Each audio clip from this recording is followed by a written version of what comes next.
అమ్మా హనీ, అత్త వాళ్ళు దీపావళికి వస్తున్నారు. అసలే అత్తకి చాదేస్తాం. ఇల్లంతా నీట్ గా ఉండాలి. కొంచెం ఇల్లంతా క్లీన్ చేసి. పండగ వస్తుందని ఆనందపడాలో చుట్టాలు వస్తున్నారని బాధపడాలో అర్థం కావట్లేదు. ఏంటే కొనుక్కుంటున్నావు? వెళ్ళు.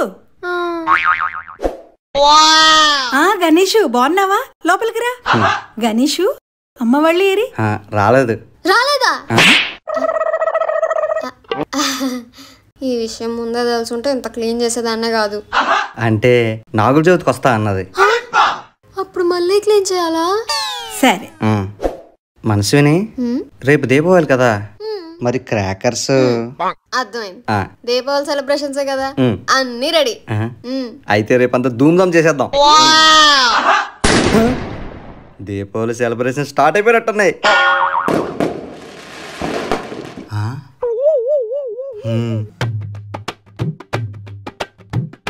ఆహా, మనసుని దీపావళి పండగ అంటే ఇలా ఉండాలి. సెలబ్రేషన్ స్టార్ట్ చేద్దామా?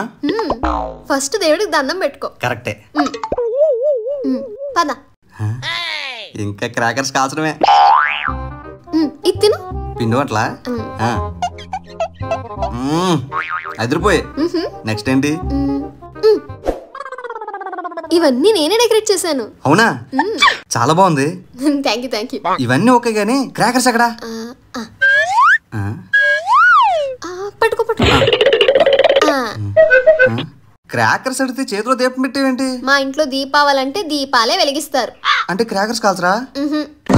అనుకున్నదొక్కటి అయినది ఒక్కటి పోల్తా కొట్టిందిలే.